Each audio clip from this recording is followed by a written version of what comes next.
Hello, I'm Richard Hunter and welcome to our look ahead to the week commencing the 30th of September, which of course will mark the end of the third quarter.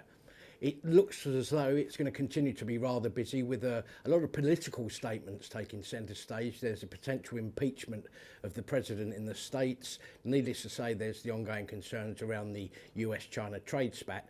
And of course, probably the less said, the better in terms of what's occurring in Westminster at the moment.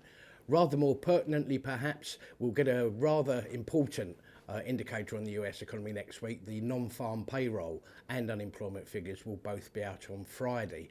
Certainly the markets have been able to shrug off a lot of the political machinations of the last few weeks. FTSE 100 has been helped by that weakness in sterling again and is actually up 10% in the year to date.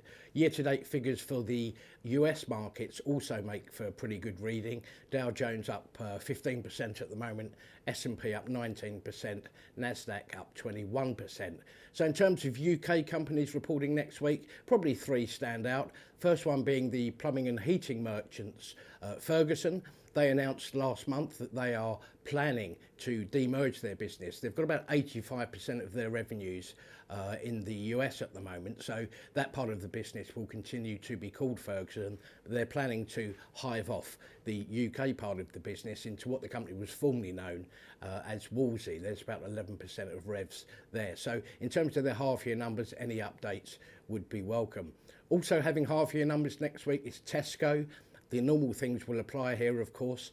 We'll be looking at things like operating margin, gross margin, and indeed profit. Not to mention the fact that the online Tesco Direct has been having a fairly good time of late, so whatever progress has been made there. Booker is continuing to look like something of an inspired acquisition, and Tesco does remain the preferred play in the sector, so hopes will be high for its half-year numbers. Finally, Ted Baker, also half-year numbers. This one has not had such a good time. The shares are down about 59% over the last year or so, culminating in its relegation from the FTSE 250 in the most recent reshuffle. So the question here is whether it's been able to turn that particular boat around in any way. There's a tie-up that's been announced with a Japanese company called Sojitz, so any update there will be welcome. But most importantly, whether the company has been able to turn around its fortunes.